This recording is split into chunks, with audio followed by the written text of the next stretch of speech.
I was diagnosed with low vision.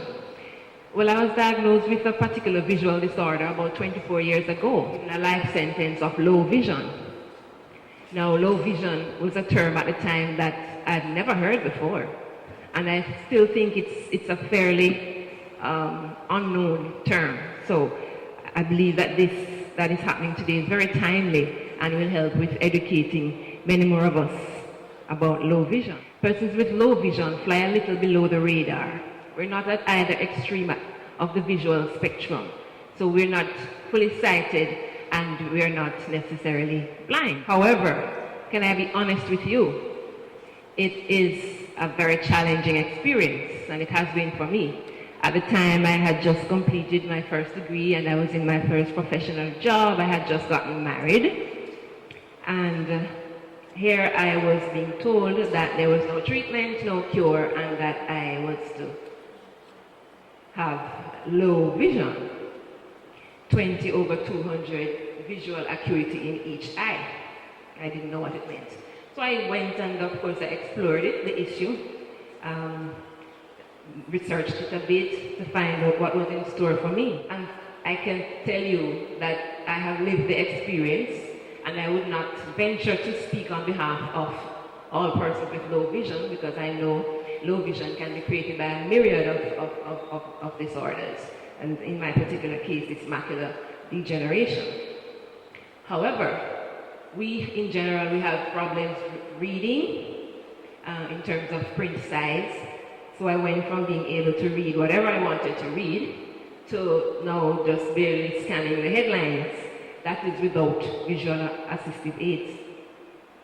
And when you have low vision and you perhaps look like me, you're not necessarily understood and accommodated because something seems to be wrong with you.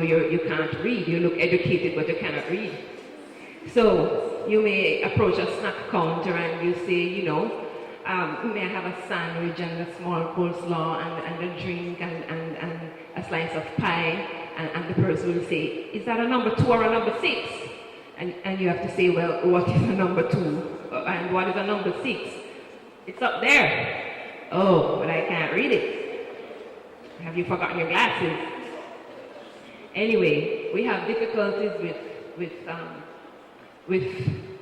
writing and sometimes even with signing our own names and forms, filling out forms. Oh, that is no. So these are some of the challenges, certainly recognizing faces and so on. So these are some of the challenges that we face, and it really does take quite a bit of courage to be able to overcome them. With respect to a low vision center, I really do want to commend the Jamaica Society for the Blind for this move that they are making. And I would want to suggest that some of the benefits of this low vision resource center will include the fact that it immediately would build the capacity of the Jamaica Society for the Blind to continue to fulfill its own mandate. It will be able to share information and services, especially for those who may not be able to go overseas and so on. It will be able to facilitate access to knowledge. I believe that it will be able also, through networking with the private sector and with charitable organizations, to also be able to facilitate the purchase and procurement of assistive aids, visual assistive aids and technologies, of which there are many.